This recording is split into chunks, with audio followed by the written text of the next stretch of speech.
Well, hello everyone. So, take two. So Hello, yeah, so everyone. you were saying So news? I was saying we have some actual relevant news this week. We have a release date. Well, U.S. of course, because it's the center of the world. Release date for a theatrical release date for the DS9 documentary for the What We Left Behind, which is May 13th. It's a one day thing. So if it is in your area, book a ticket because it will not. There will be very few other chances to see it in the theaters after that. Yeah, I mean, there's talk of it coming to theatres in October over here. I'm not quite sure why, because it'll be online before then, but you know. Well, I know that here in Canada, in Montreal, I was able to see the Captain's documentary, which was made by the same producing company. But however, they got a new distributor for this one, so I'm not sure. But it is not impossible that it will be out elsewhere than in the U.S. But usually it's limited engagement. So I know that in the U.S. it's through Phantom Events. So look it up. If you were a donor to the Indiegogo campaign, which I was, you will be able to stream the movie starting April 25th at 9:09 p.m. EST. It will be again a limited amount of time. I think for 99 hours. I think there's a theme with 99s in there. But it will be kind of a limited kind of streaming window for which you will be able to see it before it releases in the theaters. And then most likely after that, they'll make it available in a more permanent fashion for the donors before sending out the physical copies. So still no word on those physical copies, but I mean, if you have the occasion to see the DS9 in full HD on a wide, giant cinema screen, do it. Because they managed Did to... you donate to it, Jason? What's up? Did you donate to the documentary? I did not. That was shortly after I got burned over XNR. So Oh, okay. I was kind of going through like an anti-crowdfunding thing. No, Yeah. I think a lot of people went through that. Yeah, unlike unlike these other guys, this producing company had actually proper stuff under their belts at the time that they ran the Indiegogo campaign. So, but I understand. I totally understand where you're going. Yeah. Well, there was a bunch of them that kind of folded right around then, right? So there was the Equinox that did some fundraising. There was Axonar, and then there was Captain Pike, where they all just kind of just shuttered and didn't do anything. Yeah. And so, like, I mean, I hate to say it, but I think crowdfunding, especially in the Trek space, is just going to be hard. But no, I mean, I'm excited. I'll go see it. I've already got my tickets for Fathom, so I'm going to go see it, and but.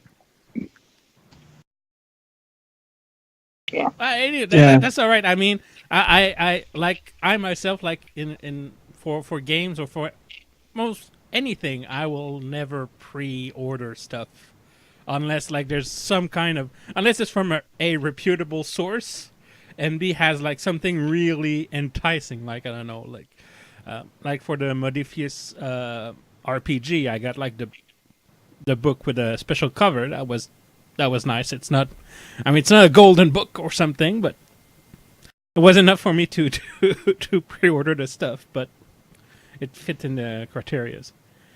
Yep. So yeah, I mean, to be fair, I mean, I didn't donate to this, but I think again, like Jason, it was more along the lines of crowdfunding issues in regards to giving money and not getting anything in return. I mean, it's just the whole concept of paying for something, and not to harp, but the powers that be over, some of these things were like, well, you're just donating, you're donating, you're donating.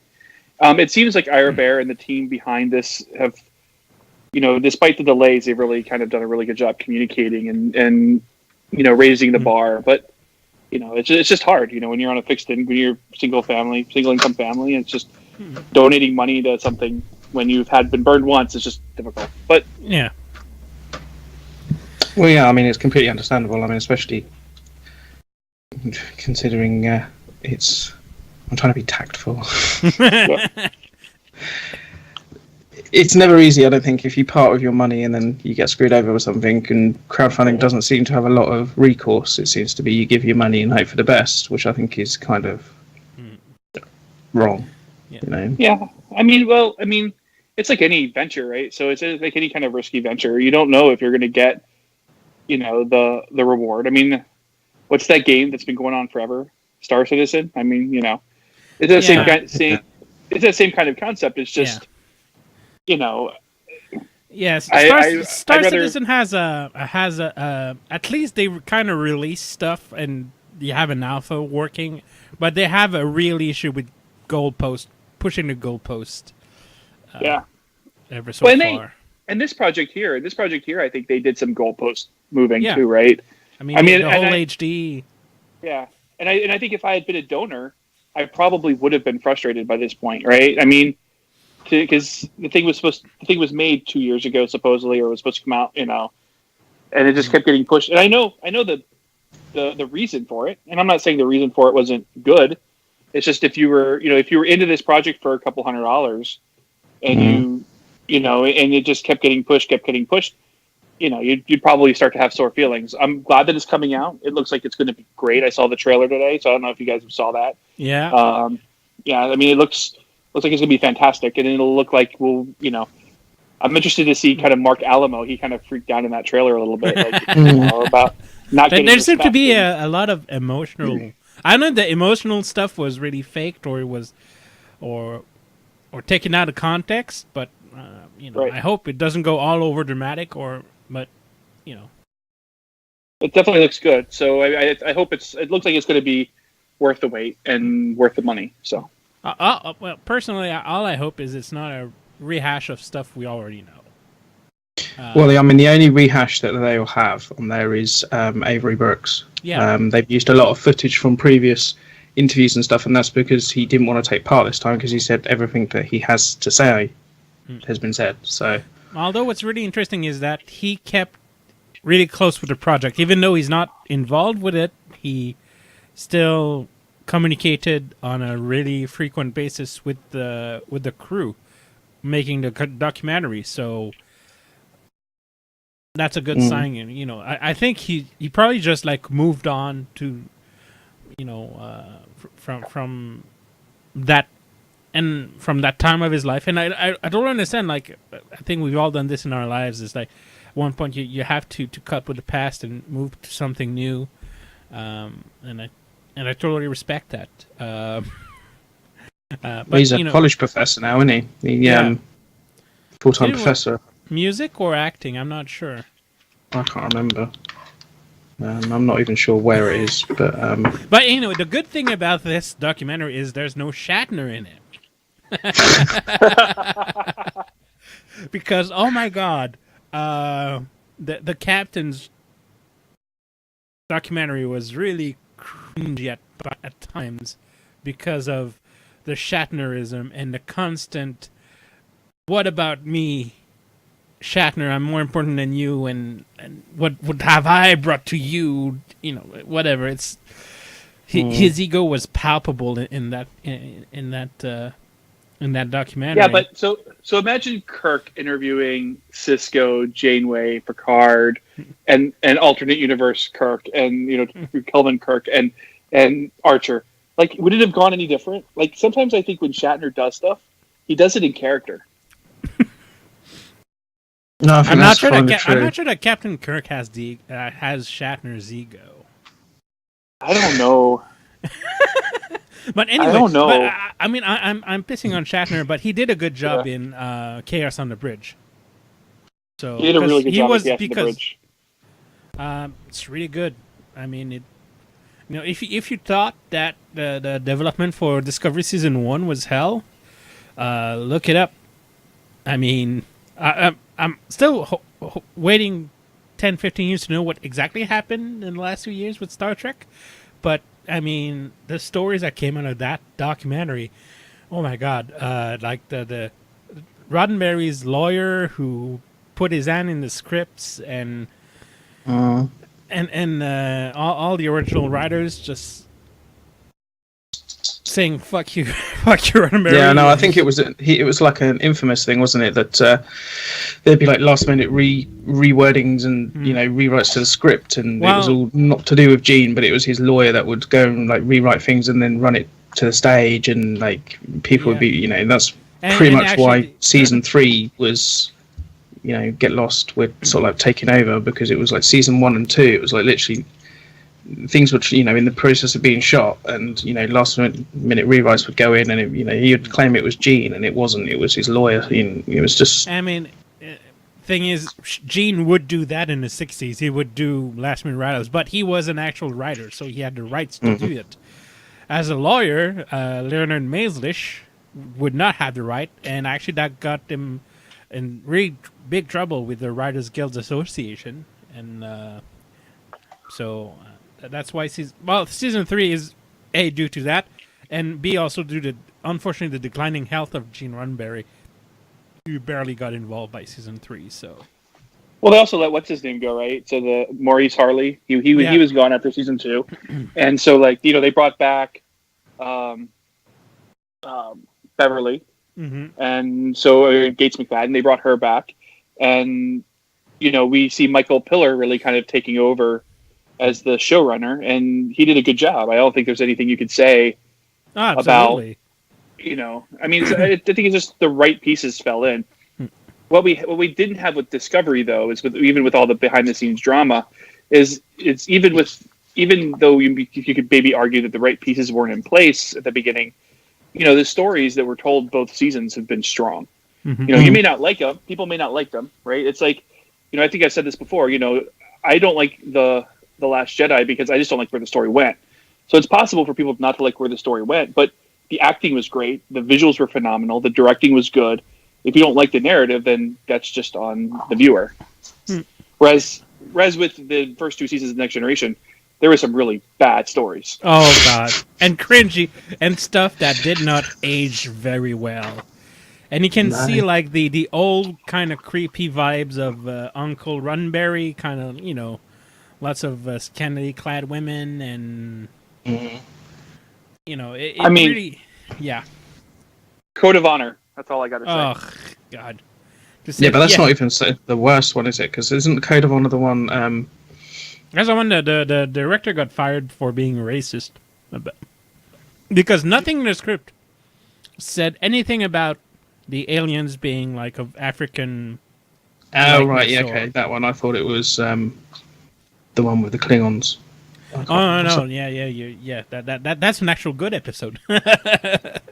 Really? I mean, I like Kalar. She's great. Susie Clarkson's done an amazing job.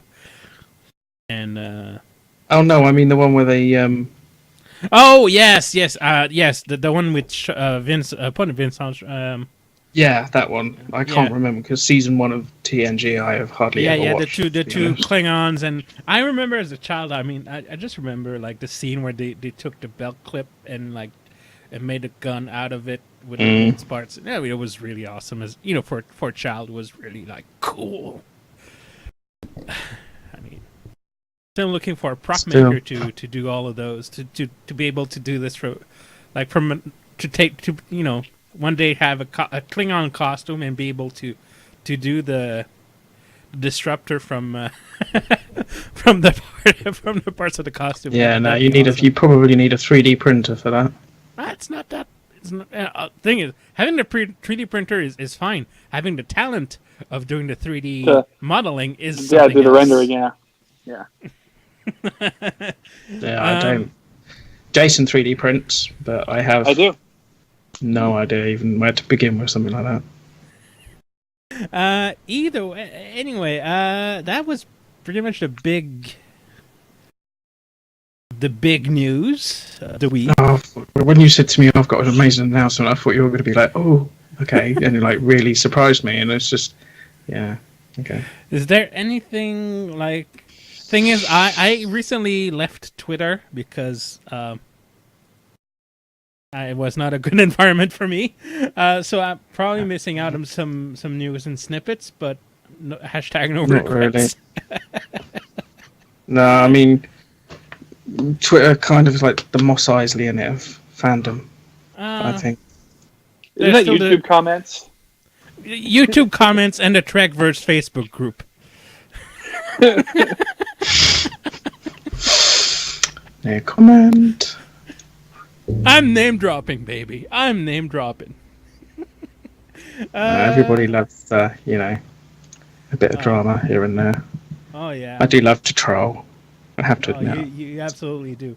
Well, the thing is, if you have a party and want some nice digital decorations, there's a company called Atmos Effects who just announced that they got a license from CBS for the Star Trek characters. So basically, it's basically like stuff that you could put over your projector and it's a bit like you wall. can put like stars and stuff over your screen at Christmas. Yeah, not over your screen, over your house, like project onto the side of your house. It's you can do that with this. So basically, the Star Trek Beam Me Up Atmos FX Digital Decoration Collection is available as a high definition digital download for $39.99 US, exclusively at atmosfx.com/Star Trek, and you can also just buy the individual collections for each series at $9.99. There are also bundles including the projector and window projection material. The instant bundle is $139.98, and the Captain bundle with HD projector costs $239.98. So not so bad. So basically, well, I have to see, but usually HD projector doesn't mean it's a good projector. it depends on the lenses and everything like that, doesn't it? So. Yeah, but anyway, so basically, from what I see, it's just like the characters that you can project. So if you want to, does look quite good, to be fair. And I think if I had the money and the, because it's just a download. It's not a, it's not an all-in-one thing for like $40. It's just a download sort of thing. Yeah. So it's not like one of those. Expensive. It's not one of those cheesy LED Christmas lights that sprinkles your house with the. No, it's a proper thing, isn't it? So.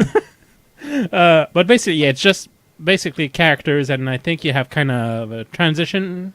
So it's probably just like a movie file or an AVI file that's running. So worst, if you want some high definition assets of Star Trek characters, you can probably just buy that, and probably find a way to extract the digital files out of the package. Well, it says in the trailer that you can project it onto a TV screen, so you'll probably find it is just like a AVI file or MP4 file, something like that. Yeah. So anyway, if you want some high definition digital assets from Star Trek, it's always fun for someone who's Photoshop inclined. But yeah. Otherwise, Anson Mount tweeted some nice behind the scenes photos of makeup. So, and also he tweeted like kind of a behind the scenes video of the one of the scenes that we saw this week from his future full flash forward back. So look it up. He's one of the. He tweets good stuff. He takes a.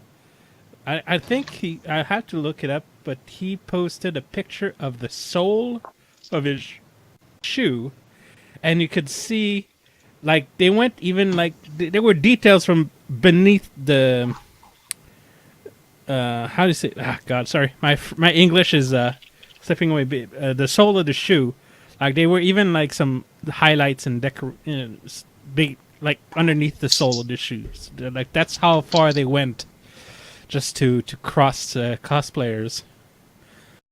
I still have to find the picture, but my boyfriend showed me the picture. Was like, at what point does Gersha Phillips ever stop putting details?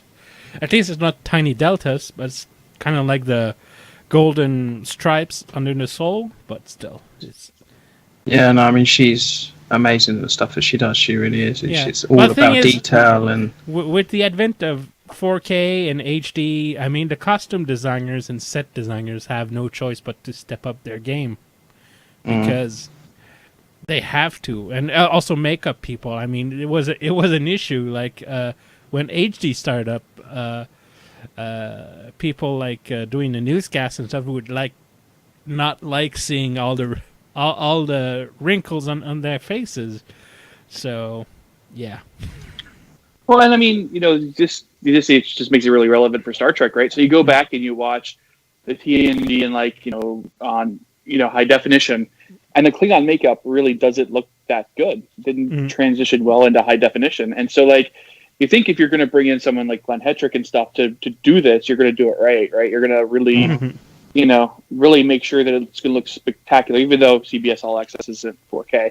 The Blu-rays are, and so the ability to have that. They're not 4K, the Blu-rays. The Discovery Blu are not 4K. Oh, they're not. I did not know that. They're 1080p, but not 4K. I guess they're saving up their 4K for later. It's not even on Netflix in 4K. So, I don't know because I don't have a 4K TV. But from what I can gather by looking at the source code in the corner that you can get on Netflix, my computer can put out 4K at a stretch, and even that doesn't come up at 4K. So, but yeah, so I guess. But no, I mean you're right. I mean a lot of things that have been put over to HD. It's so I was watching an episode of TNG the other day. You can see the screws in the consoles and stuff like that, and it kind of like jars you a little bit. You're watching it and you're like, oh look, there, Phillips head screw.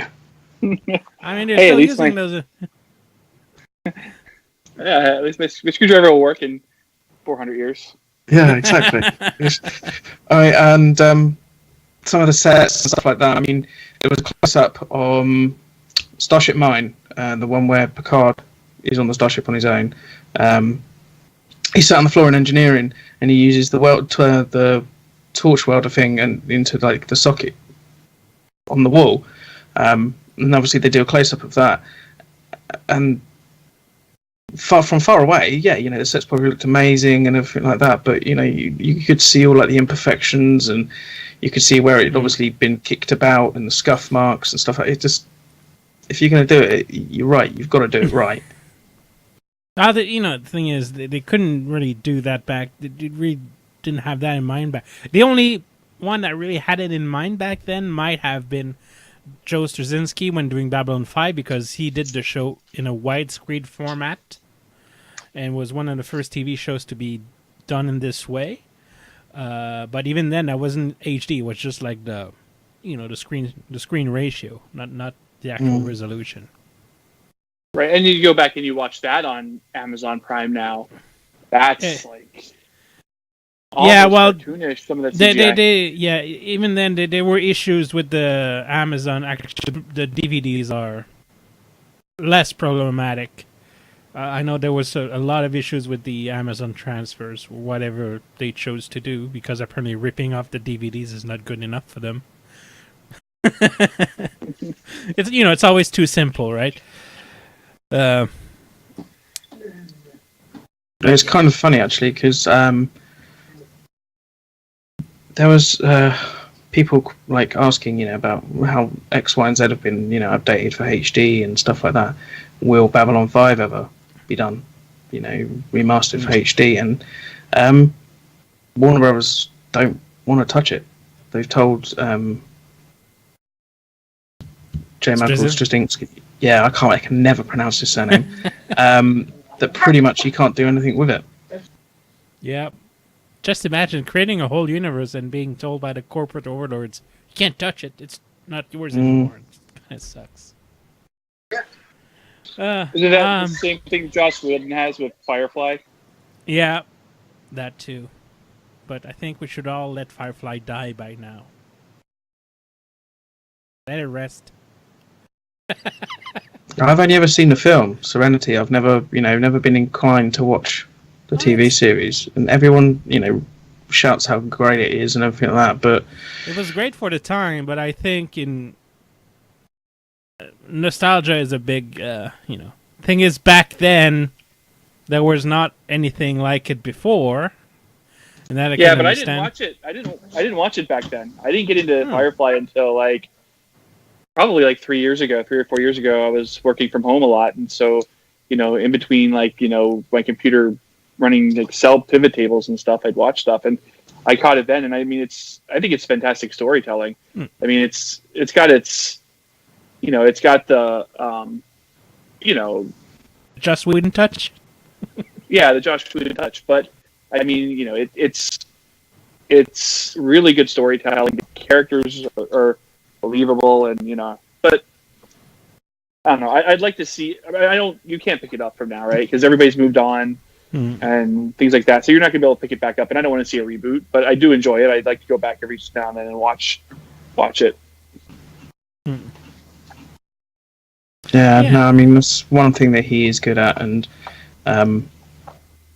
one thing that appeals, I think, to me and to a lot of people about Buffy the Vampire Slayer is the way he wrote it from the very first season right through to the end. There was like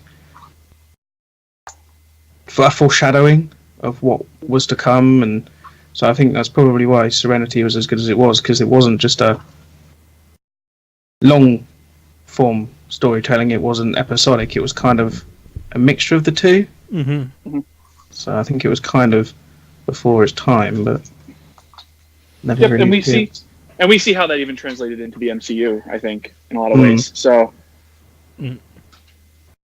yeah, well, I think the early 2000s had a lot of shows that had potential, but it was a weird time in TV. It was a time of transition, and now I think TV, thanks to Game of Thrones, TV has finally matured. But back then, it was still a long ways to go. But DS9 paved the way. DS9 and Babylon 5 paved the way for what we have today. Babylon 5 is just an amazing story. It really is. There's nothing like it, and I don't think there'll quite be anything quite like it again. Apparently, J. Michael Straczynski had an idea for a Trek reboot, but got turned down. I'd have to look it up. It was weird because it's Michael Straczynski. But I would really love to see what he could do with the Trek universe. Yeah. Well, it would have been a straight up reboot, right? It would have been they were on kind of like a quest, and it was just going to be a straight, clean reboot of the original series.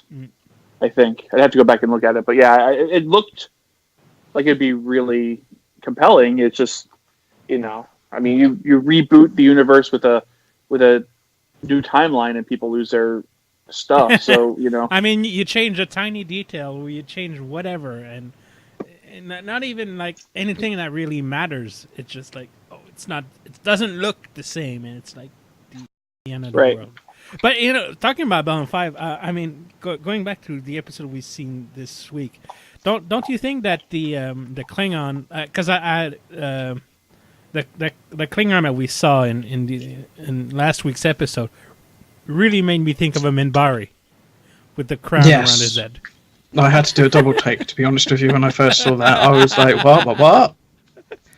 But Kenneth Mitchell played it again, so it's kind of he just won't die. He's that good.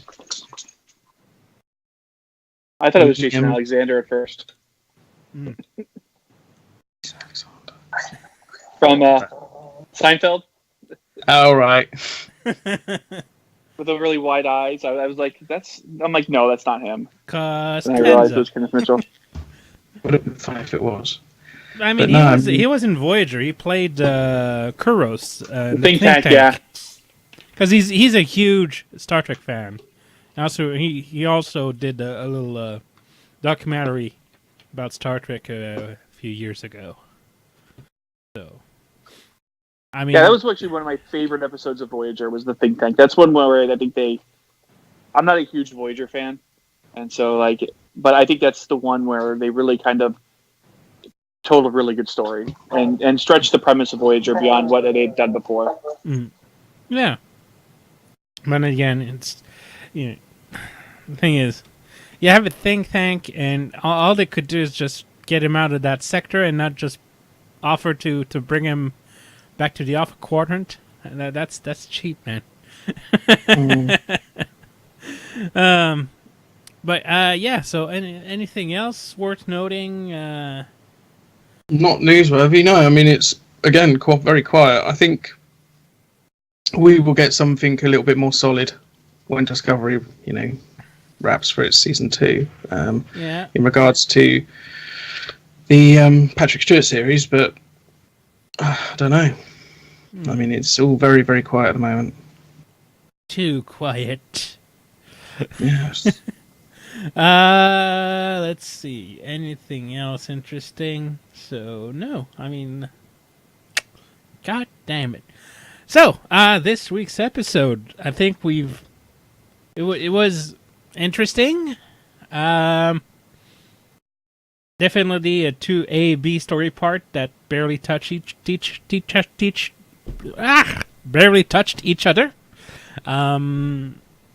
I find that the Captain Pike arc was a little bit better. Was way better than the Section 31 arc.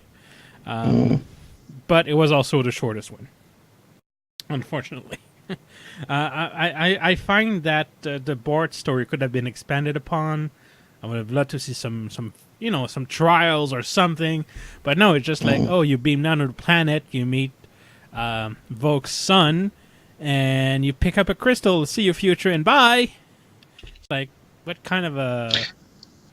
It was good foreshadowing, though. Yeah, I mean, it's never really been flushed out in the history of Trek. Yeah, you've got the Menagerie Part 1 and 2, but you never really saw the events leading up to that. It was touched on briefly in the episode, and then it was all about why Spock committed mutiny of sorts to take Pike back to Talos 4. They never really answered why. It's just like, it kind of... Oh, well... It's done now, so no, you're not a mutineer anymore, even though he totally did it. But because, But I think this is great because it adds a lot of subtext to the menagerie of Pike knowing and accepting his fate, of ending him that chair.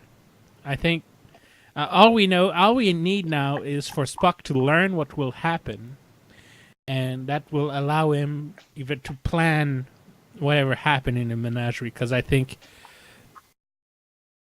I think that in the menagerie you have Pike saying no, no, no whenever, and I think it's just him kind of accepting and being like saying, no, I chose this fate. This is what I am now, and I will live as is now, and kind of refuse to move past that point because he committed to that. So that's. But I think it's. I hope we see Spock learn, because I think that provides great insight into Spock's character, right? Mm-hmm. If Spock's just just breaking this, death penalty law for his old captain, that's one thing. But for him to, do this as kind of a repayment for the sacrifice Pike's made, I think that just, Spock is willing to lay down his own life because Pike was willing to lay down his.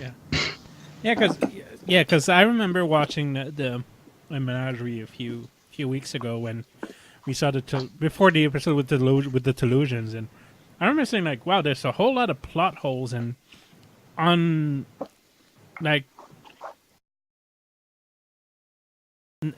nothing is all that ends up with is Mendesma's not there, and they beam down Pike to Talos 4. That's it. There's like no.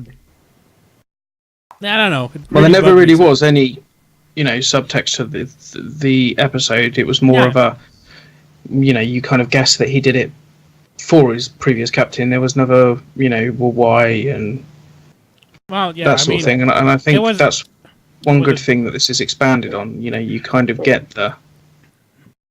And now you know Spock trusts the Telosians, right? So when we left the cage, right, there was not a whole lot of reason to trust the Telosians. With the Telosians healing Spock, and then now, like them, I mean, I'm sure that the Telosians eventually reached out to him, and we don't have to see that, but now Spock has that trust, and that's why he's willing to take. I think that's the biggest plot hole of the menagerie is why did Spock even think that the Telosians would hook him up like that? So hopefully, yeah. So I don't think, at this point we can fill out the rest of the equation, but it'd be nice to have that little plus thing of Spock. Like, I don't know, you see Spock sending a message to Talos 4 or something after having a mind meld or receiving a telepathic transmission from Pike or something. But yeah, so going back to the episode, I mean, I enjoyed it.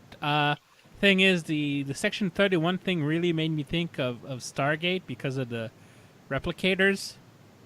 Kind of that and Terminator and yeah. Well, mostly because just the effect of when she shot. Oh, there's a doggo there. But I'm muting them out. but just the visual effect of having her, when she shot the guy and you saw those little thing falling to the ground and coming to dust, and it really, to me, it's like that's the replicators from Stargate. So. Yeah, I mean, the problem when you get into like the bad AI stuff, and we've seen it, I think, earlier with the shuttle episode, right? Is the Matrix callbacks with the probe that came back in time, and even the bombs that destroy all the sentient planets. They have very Matrixy feel. It's like they're kind of pulling source material from all these different AI is bad stories. But at this point, it must be hard to be 100% original. Well, even Terminator wasn't original, was it? Which is why it got sued. James Cameron had to settle and give that bloke credit. But there's a whole lot of backstory, and it was Harlan Ellison, and even Harlan Ellison didn't think it was really worth it, but he did it because he's Harlan Ellison. But yeah, that lawsuit is AI stuff. Just looking forward for it to be done. I'm just glad that we'll see the Enterprise and that things are going to move on, really, because again, there was a little bit more action, a little bit more development that we've seen the last 2 weeks, but it still felt quite stationary for me this week. So yeah, I think the last 2 weeks, and I get what you're saying. Last 2 weeks have been very slow to develop. Like, it's almost like if we're on All Access and you can take a story, take 2 episodes and turn it in, take 2 30 or 45, 50-minute episodes and just turn it into like condense them into like 1 hour and 20-minute episode, right? Why wouldn't you do that? So you can tell a much faster paced story. I guess the flaw of the last 2 episodes, they've been kind of dragging out. This one, not as much, but I can see why you could say that. Yeah, I mean, it's what I've been saying, that the pacing this season has been a little bit off. By this time last year, we kind of were heading for a fairly big climax. Pretty much everything had been unravelled. And if I remember rightly, the last thing really was just to wrap up the war. But this season still, to me, feels like there's a lot of still unanswered questions. I mean, I could be wrong, and it could just be that I was expecting more of the fast pace and stuff like that. But I don't know. This season to me just lacked something. I think that's where the short treks are going to help. With Calypso and the Runaway. I think that those two, and maybe even Escape Artist. I think all of it is going to tie in at the end, and it's going to help accelerate or help answer some of the questions that were like kind of hanging that they don't need to necessarily answer in the show because they've already kind of been addressed. Interesting. Yeah. Well, so far, I mean, it looks like that. Especially for Calypso and Runaway. Interesting to see if the escape artist will actually... I mean, it doesn't really need to. It'd be nice, but it doesn't need to. It's fun in its own. Although for all the flaws in Runaway, I think having this week's episode featuring Poe will strengthen the short. We'll add, again, context and... Because, context is for kings and whatnot. Yeah. I mean, I thought Runaway was actually quite a strong one, to be honest with you. I thought you learned a lot in that 15 minutes of, in the relationship with Tilly and her mum and, how Poe helped Tilly realise that, that she could do it. And it was kind of like a Trek story, Yeah, I think I remember calling it kind of like a young adult Trek story, Mm. It reminds me of those junior Star Trek on the CW. I remember like those Star Trek Starfleet Academy books for kids, where you had like Cadet Worf and stuff like that. And I remember like reading those, and this Runaway really made me think of that somehow. But one nitpick that I had, and I hope will be given explanation, is when did Runaway take place? During, like, was it in the between season 1 and season 2? Was it before a certain episode in season 2? Like, when and where did that happen? So Tilly, I think, was still wearing the cadet badge. No, she was wearing. She had the medal and everything. She was an ensign. Yeah, she was an ensign, that one, because I watched it earlier. I always thought, because it doesn't really... I mean, not as it needs really to, but I mean, as Star Trek geeks and obsessives, sometimes it's kind of it's fun to pin stuff in a timeline, so yeah. But otherwise, this week's again, Control, not a big fan. Just looking forward for that to close and to move on to something else. Still enjoying the show, but AIs is yeah. I think that those kinds of stories have been done to death. It's hard to do those right. Well, I think that we're going to get... So, I mean, I think with 2 episodes left, with what we've seen so far and what we saw with Calypso, I think you're going to see, like the Star Trek moralistic telling is, everybody says AI turns bad, right? But when you think about, like, Zora, right, and who she became over the 1,000 years that she was sitting there, that she was developing, like, I think the Star Trek moral is that it's not necessarily going to be AI is bad. It's going to be AI will be whatever we make of it, or whatever we, and I think that's really going to be the Star Trek moral. It's nurture versus nature, but in AI. Yep. Well, it'd be kind of an interesting way to close it off, I think, rather than it just be, pew pew pew, he's dead sort of thing. Yeah.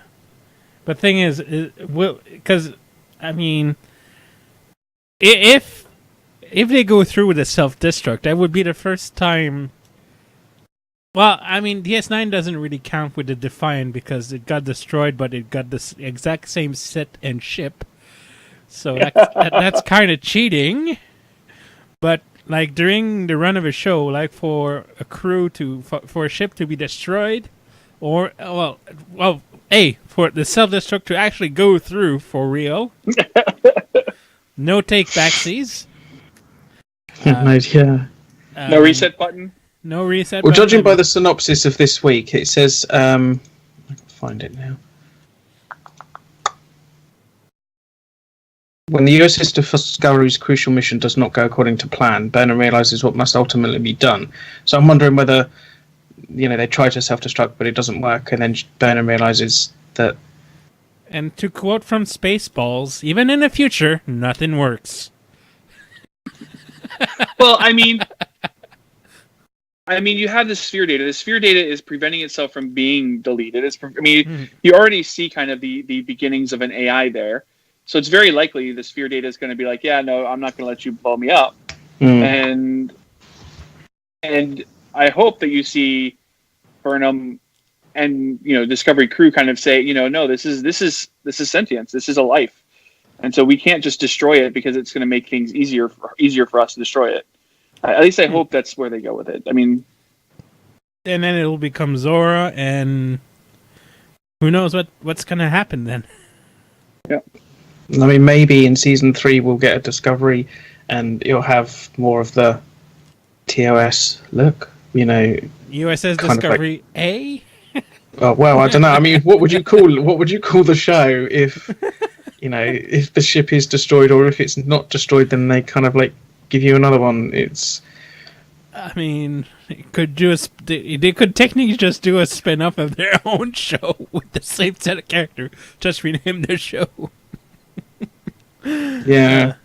But then I think that, there's been speculation about Burnham killing, being, either sacrificing herself or being killed and stuff like that.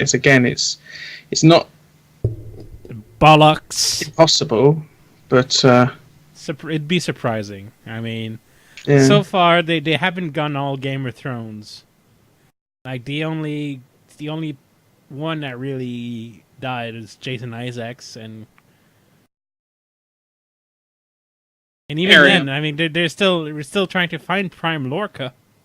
So he's not dead. He's kind of just like Evil Dead, self-dead. Maybe he's chilling in the mycelial network. Yeah, that's true. Possible. But you see, that's another thing as well. They hinted that the Spore Drive would be wrapped up this season as well, and. Mm-hmm. With 2 episodes left, I'm kind of like, well, how? Because I thought they touched really well at the beginning of the season with how it was, an intrusion to the, the network and everything like that. And I thought they were going to go that way, that it would be more of a, we can't do it because it's kind of against the Prime Directive sort of thing. But then last episode, they kind of did. And, they spent about 2 or 3 episodes trying to get it back online again. It's just, so if they're going to wrap it up by the end of season 2, how? Does that make sense? And yeah. Well, we'll see. There's possibilities. Yeah, I mean, if they keep this ship, it's too easy of a that's one of the things I was really hoping that we would see. We can't use this technology, we can't leverage Stamets, and then the first time the Federation's in trouble, oh well, there's no other ship in the quadrant, so we'll just use Discovery to jump there, and so that was kind of cheap for me. I get why they do it, the Machiavellian reasons, the ends justify the means, but it's almost like they have to send Discovery into the future and have it non-recoverable, because otherwise it's just going to become, it'll be a crutch that will just, will get explained away at the end of the series. Mm. Yeah. Like that terrible. I kind of guess why they kind of used, the Spore Drive at the beginning, especially in the episode where they had to jump 35,000 light years to New Eden. Yeah. But apart from that, and I kind of get why they jumped to Boreth instead of going, through it in conventional warp and stuff like that. But again, it's I just don't know how they're going to wrap it up in 2 episodes. It just, unless something big happens, like Discovery gets sent to the future or Discovery gets destroyed. Or maybe both. Maybe.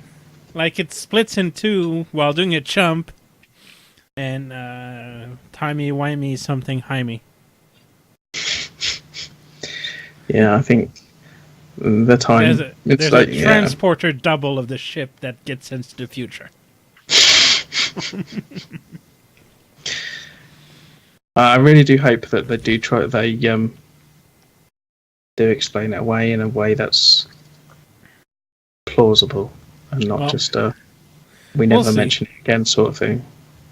Well, we'll see. I mean, these writers have been pretty good already, though. I mean, I have a lot of faith in their ability to give us a good story. I mean, even the slower episodes have been better than some of the good episodes of like Voyager and Enterprise. So I'm not, I think that they're gonna. I have faith. Mm-hmm. You have faith of the heart. Oh, and worst decision in Trek history ever. Tom Hardy as a Picard clone. Sorry, that's my vote. Well, Yeah, that's a close second, I think. But no, at least they went with the British guy. Oh, well, no, he's not even British. He's, Tom Hardy is. He's from America. From London. I thought he was from Australia. Oh, sorry. No. Okay. That's probably because of. Oh yeah, he's Hammersmith in London. Sorry, must be because of Mad Max. But yeah, and we actually saw an actual D7 class Klingon ship. We should have seen more of it though. Really great shame that it only got that small amount of screen time, but again, something else they did right this time. Yeah, no, I loved that. It was a quick flash on screen, but what I did see, the only thing I took away from it that was wrong were the warp nacelles. But again, things evolve, don't they? So, and this is that 25% difference. Whatever. I'm a fan of I really am a fan of the Klingon aesthetic in Discovery.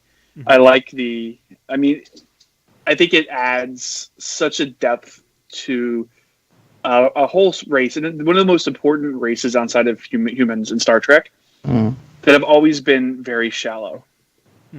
Klingons have always been very two-dimensional to me. So the whole aesthetic, the whole art, spaceship as an art, is, I think it does something for the race that we haven't seen in other previous incarnations. Anyway, if you want some more details on the ship, we can just wait on the Eagle Moss collection. And they will violate your wallet. Because those are not cheap. They're great quality, but damn, they're not cheap. One thing I would ask is Worf a secret time traveler now? Because what? Because he went to Boreth? Because it went to Boreth so much. Yeah, no, someone was trying to argue that point earlier, and I saw a very good comment to that. Just because he went there doesn't mean that he saw it, because even L'Rell said, I have no sway over what goes on there. Mm-hmm. And it was kind of almost as if the only reason that Pike was allowed to go there was because he was the whole L'Rell and Tyler connection sort of thing, and just someone visiting the monastery doesn't really mean anything. Yeah. That would be like you going to a monastery in this, this day and age, and expecting to find out everything that happens and every little. Right. Yeah, just because you go to the Vatican doesn't mean you have access to the secret scrolls. Yeah. Damn that it. Sort of thing. I do think sometimes people just get too wrapped up in, this happened in TNG and now they're doing this. It's just but think outside the box. Yeah, because that's what Star Trek's supposed to be. It's not supposed to be something that everything has to be explained to you in black and white. You're supposed to think outside the box. You're not supposed to just think, that didn't happen before, so therefore it can't happen now, sort of thing. Well, you technically have to think in 4-dimension because of time.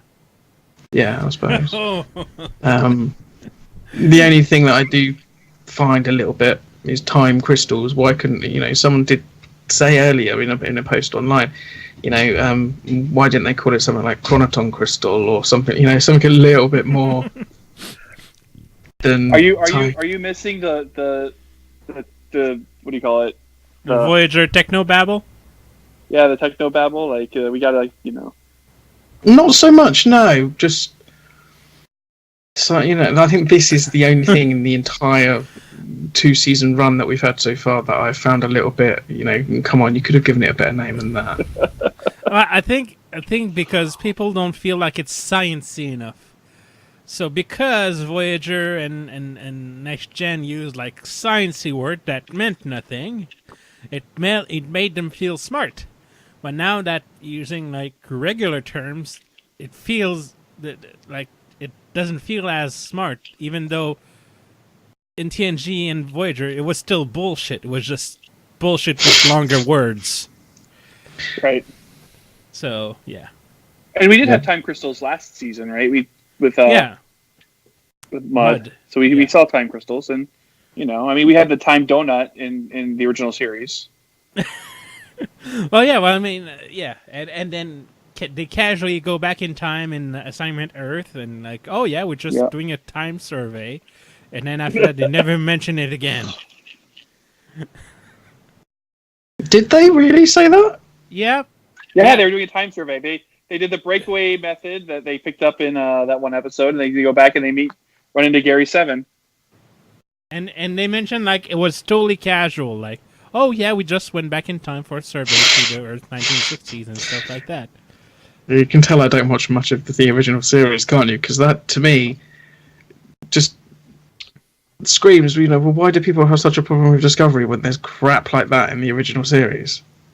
Yeah, but that's because it's in the original series, and you don't crap on the original series. It's sacred. It's the holy book. Holy book. It's the holy DVD Blu-ray set. It's the canon. It's the canon. TOS was barely consistent in itself, and early TNG wasn't really better in this case.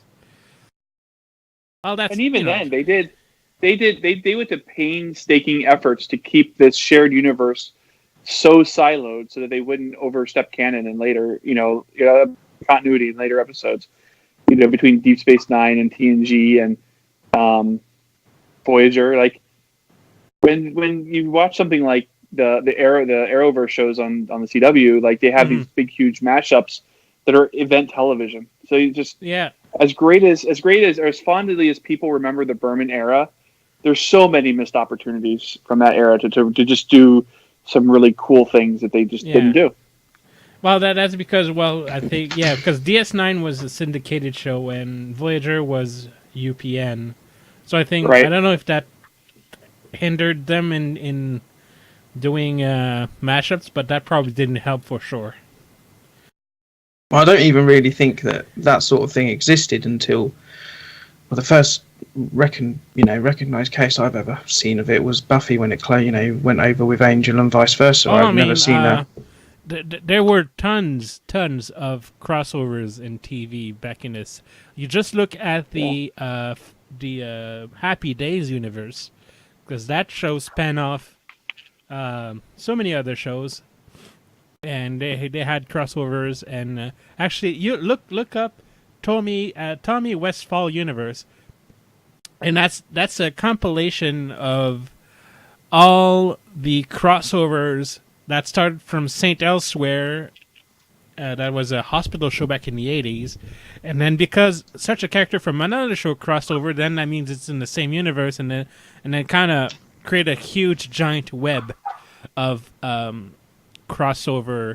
I remember like The Pretender had a crossover with the Profiler series also back in the 90s. So it's just like the scale of the crossover wasn't like on Avengers level, kind of like in a DC CW universe, but they were all over the place.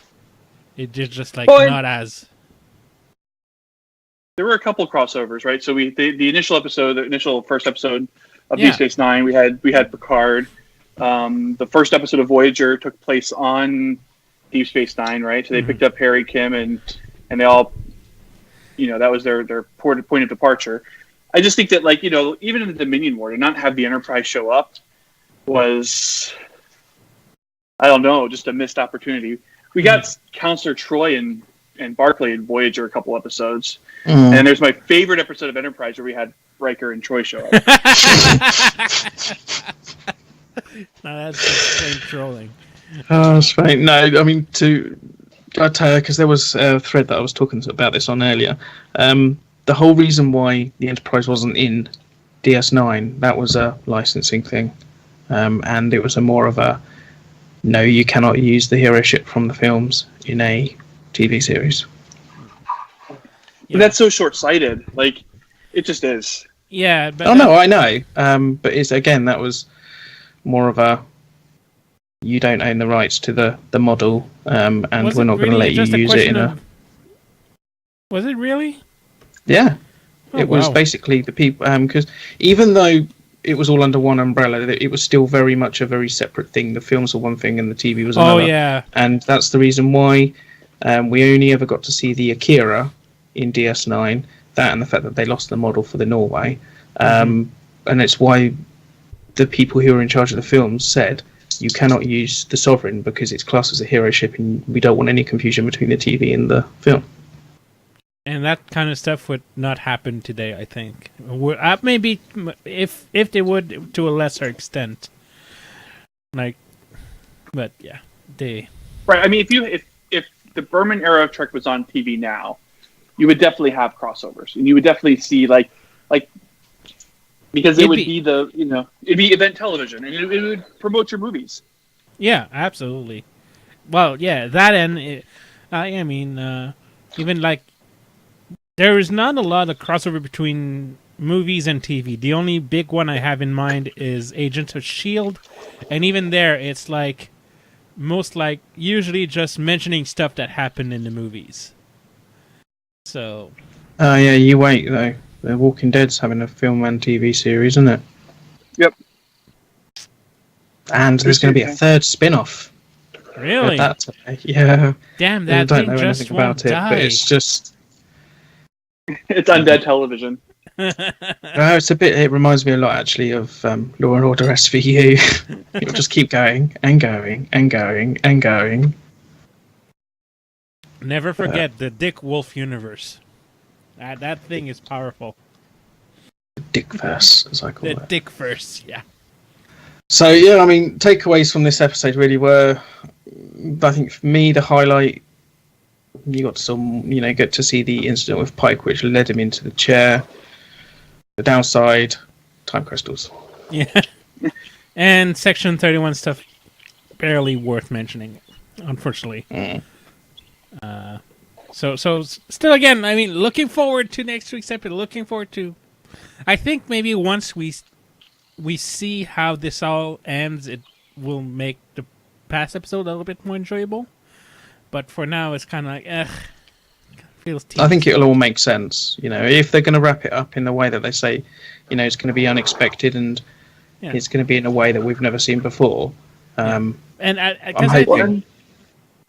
Yeah, sorry, go ahead, Jason. I mean, that's what I was online. I was on Facebook and said that before about, someone was, kind of complaining about the past couple episodes of Discovery. I'm like this episode, like the episode that happened last week that you didn't like, was the genesis for the episode this week, which you loved. And so, I mean, some of the episodes are a slog, and that's just the nature of this new format of television where, episode runs into episode and the stories just kind of continue. You're going to have stories that just set up the next three stories. And that's just the nature of television today.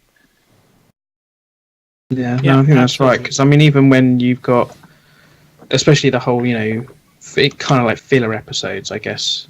Even with the DC universe, the Arrowverse is a prime example. You get the underlying story throughout the whole of the series, but then you do get those episodes that you just like, do I have to watch it? But then you realise if you don't watch it, you miss something, and it's just like, Well, and there was a whole season of The Walking Dead that was just them walking, and they finally make it to Terminus. Right? I mean, the whole season was them walking the Terminus, and it was like, this is awful television. And then they get there, and then it becomes, Tashiar's cooking up our buddies, and that was really good.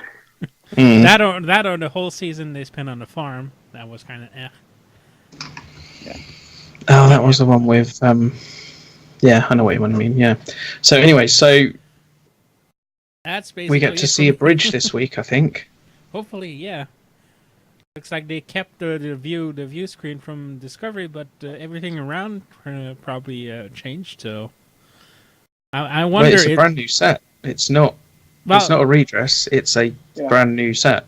Yep. Are you Specifically sure? built. Yeah, specifically built for this. I'll be the So judge yeah, of they that. might have like. So they might have kind of like used the design aspect, the same like shape and stuff, but it is a brand new set that was built specifically for this. Well, they probably used the budget of the 2 episodes to build that to make it worth its while. Well, that's what I'm wondering. Like, if you're gonna, all these like Pike series wishes, like, how hard would it be to we've got the set. Why don't we just create a couple of miniseries over the next few years, and we won't create a whole 15 episode run, but maybe every couple of years we can go back and see some more Pike and Spock for 3 or 4 episodes doing something. I mean, that'd be pretty cool. I mean, they've built the corridors, they've got the quarters. Okay, yeah, even though the quarter was a kind of like redress and stuff, but apparently there's going to be more behind the scenes photos released after the episode this week. And the reason they held back from not showing them in the promo photos this week is because it would give too much away. Kind of like how they didn't show Vina in the promo pictures a few weeks ago. And then they showed promo pictures after the episode was aired, so. Yeah. Yay. But, I mean, if they have built all these sets, it kind of like lends the credence to, well, are you just going to tear them down, or are you going to actually use them? Or use them for season 3. Possibly. Discovery on a Constitution class starship. There you go. It's possible, but again, I don't. I mean, it would be something. It would be the first time that the hero ship actually destroyed and changed mid-series. I think we're gonna keep the 1031 next season. I think that's it's gonna get sent in the future to catch Dr. Burnham, and then they're gonna use the time crystal to come back, and maybe Zora disables the spore drive when she leaves the Discovery, and we'll see. No, it might be. Don't quite know how I would feel about that, but I guess I'm open to it. It's not a don't touch it sort of thing. It'd have to be done very cleverly, though, I think. Because if you're going to take a 23rd century ship and place it in the 33rd century, wow, you saw how well things went when things came from the future into the past and the past into the future and things like that. So I don't. We're talking 1,000 years, not 100. So I mean, yeah, I don't know. It's possible. Anything's possible. It's just it's Star Trek. This is true. But I mean, one of the things I think that I'm most looking forward to in seeing the bridge is just exactly what they've kept and what they completely changed. And judging from the pictures that we've seen, or the picture, there's still a lot of throwbacks to the original series Constitution. I think we might actually see those jelly buttons that James Kovalik mentioned. Do you think? Because if you look at the pictures, there's the rows of little kind of colored lights. So those might be the jelly buttons that... Because James Kovalik mentioned that he sent a ton of original series kind of jelly buttons to CBS. So, we'll see next week. But that looks like... I mean, where else could they put those? Where else? I don't know. I mean, I guess we will see if they're, just dotted around and used more of a homage, so to speak, homage to it, or whether it's actually, But I mean, for now, I mean, I do like the main console with the pilot and the helmsman. I mean, really kept the chairs are basically identical. They could have just taken the original 60s Burke chairs and it's exactly the same chairs. And if you look at the console on the right, you can see kind of like the arc-shaped kind of interface, kind of like on the original series consoles. So, well, I mean, they've even got the targeting scanner thing on the nav console. So, I mean, there's a lot there. There's a lot of throwbacks. It's just been updated, and it's this. Mm-hmm. I think a lot of people, the reason they have such an issue with it is because it's not a carbon copy. You know, it's not an exact. Yeah, I mean, I think for a lot of people, I mean, I think if you love the original series, if that's really kind of what you grew up on, and that's, you know, and that's kind of personifies Star Trek to you, anytime you remake it or re-image it, it's kind of like you're saying it's not good enough. You know, the original wasn't good enough, and I get it. Like, I get like why James Cawley like has issues with the Discovery reimagining, and I mean, I don't agree with him, but I understand why he feels that way, right? Because in his mind, that's Star Trek, and so if you're going to do something different, then what you're saying is Star Trek wasn't good enough. I don't think that's true, but I understand why he feels that way. And it's kind of sad because, especially from his point of view, he actually has the production point of view aspect, and he knows like why stuff was made so, and how the sets were not actually cheap back then. They were actually quite expensive. It's just like everything else that was cheap, including the acting. Right. And how many times has he even rebuilt his own sets because they could be made with better equipment, better, I mean, I was talking to someone who's in a relationship with him, and he's like, a lot of that stuff that you see there now isn't what he used for New Voyages. No, a lot it's of that not. stuff it's all been rebuilt. It's all been, it's all been made. I mean, one more could sturdy, argue last longer. One could argue about the whole putting LCD TVs in around the bridge. I mean, if you're really, really a stickler, you would use transparent gels and stuff. But well, I mean, he's renowned for if something doesn't look right, it will be like 3/4 built, or to the point where it will be built but it's not been finished painting and stuff like that, and he will just scrap it and start again, because that's how much he is a perfectionist, and that's why I tip my hat to him, because for sure, if you've got that eye for perfection, and you spent, using an example, say like 3 weeks building something, and then it gets to like just you're painting it and you notice something's wrong and you scrap it. I mean, that is, I wouldn't do it. I wouldn't have the patience for it. I'd be like, oh, fuck it, you can do. I'll just paint that. I wouldn't let perfect get in the way of better, that's for sure. Yeah. Here. So anyway, that's pretty much all I have to say this week. Yeah, no, I mean, well, I think we've pretty much covered everything. I mean, yeah.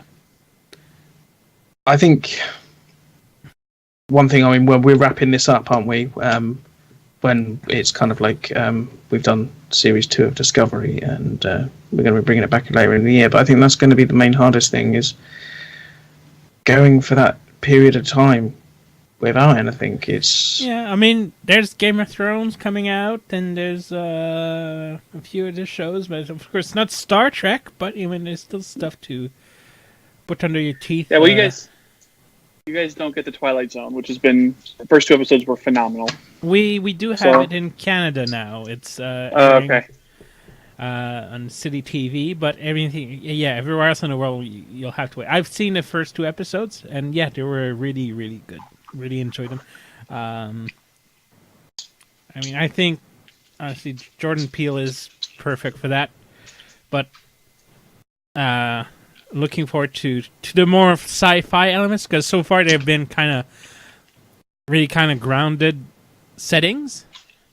It'll be interesting to know where it's going to head over here, because most on-demand things, either head on Amazon or Netflix, because we don't get anything else. So it's either that or it's going to head on some obscure cable channel that, like the Orville, for example, will just be thrown kind of, I think it's on like 10 o'clock at night here. It's just like, no wonder no one watches it here, because most people here will be in bed at that time of night. Yeah. And, I'm really surprised that it doesn't show on, because in Canada we have CBS, but yeah, it's the American station. But I mean, usually, because it's showing on City TV, which I'm not sure what it is, but anyway, it's a channel, but it's not a huge big cable channel either. So, no, I mean it's all down to who pays the most, isn't it? I mean that's why when people say such and such paid for Series 1 of Discovery, and I was like, yeah, well, it could have quite easily been Amazon, or it could have been, chopped up between little stations throughout the world. It's just whoever pays the most. It's that's the way the TV works. And they didn't pay for season 1; they paid for the licensing for the show. God damn it! Oh, I know that. Yeah, I know. And just like for anyone who still has that false idea of Netflix just paying for the actual season 1, that's not how it works. Right. Well, no, I mean, it was the licensing agreement for Discovery and all of the other Star Trek series worldwide was enough to fund a season of Discovery. Yeah, I mean, most people seem to think that they paid $100-odd million for the distribution rights of one show. It's just like, no, it was the entire back catalogue and Discovery, which I mean, there's no talk of where the Picard series is going to end up. Anywhere apart from CBS All Access, so it'll be kind of interesting to see whether. I'm really curious to know if like in that licensing agreement it included and future shows, or it says like Discovery and the back catalog, and the rest will be negotiated on piece by piece, But, First right of refusal for other future shows. Oh, we'll see. Anyway, I guys, can see the Picard series, just quickly, I can see the Picard series being on CBS All Access in America and internationally. So I can see, because obviously there's CBS All Access in Canada, and then there's CBS All Access, or I think it's like Channel 10 Access or something in Australia. Yeah. But those are the only 3 countries that have CBS All Access. So again, it would be a case of, well, the distribution's got to go somewhere. The thing is, I think distribution is still something that's really, really lucrative, and so that might be wiser to still distribute the show outside while they still grow their platform internally. So we'll see. Yeah, I'm kind of hoping it doesn't end up like a Short Treks thing, where America and Canada get it, and then I'm just sat here like, no idea what's going on, honest. And and I have to go to the non so legitimate places to watch it, which I hate doing, but that's okay. I mean, you flagellate yourself 10 times for each minute. No, but I mean, it's I don't watch any other show. I don't go to these places for anything else. It was only because obviously it's Star Trek. Yeah. Well, if they're not giving you the legal means to, I mean, I've had this discussion too. If they're not giving you the legal means to watch it, that kind of is a sucky place to be in, right? Like it's Well, if I'd done it the whole legal way, I would have had to wait until the 2nd of January this year to be able to see them, because Netflix. And I said this on day one when people were like, "Oh well, Netflix aren't going to carry them," blah blah. It's like, no, they'll get them, but it will be in a way that people can binge them, because that's the way Netflix is. They, there is something written in the, if you want to pitch something to Netflix, it has to be longer than 11 minutes, and I can't remember, and that doesn't include titles or credits or anything like that. So I mean, it's not surprising that nothing happened until it was done, because I mean, I think you guys got it.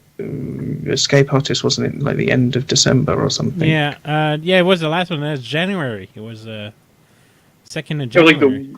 Like the 2 weeks before the premiere. All right, okay, so we got all of them on them pretty much the same time as you saw Escape Artists. So I mean, I that think kind of I- again that makes sense. But no, I mean, But you didn't know that they were going to be on Netflix until right before they were released. yeah, it was literally, I think it was 2 days before that I found out, and I think it was only publicised on the morning of. On And it was barely CBS. publicized. It was publicized only by the fans who just found it out mostly. Well, it was on Discovery's Netflix accounts. It was posted for like first thing in the morning, okay. so you can now watch. Blah blah blah. But I was told 2 days before that it was coming So to they- Netflix, and I was still a little bit, yeah, we'll see, sort of thing, because I've been told that that I was told nothing's concrete, and at the moment we weren't, and but yeah, it was, and still now people don't know where to find them on Netflix. Then they're It's- still not aware it's. It's in the extras section. Yeah, which people will say what they say about that, but then again, that's the way Netflix works. Anything shorter than Yeah, 20 minutes or something ends up in the trailers and more sections. So, there you go. but anyway, I Yes. think that's it for this week. Thanks, Jason, for joining us. No, thanks for having me. Anytime, man. And we will see you next week. Yes. Cheerio. See you later. Bye.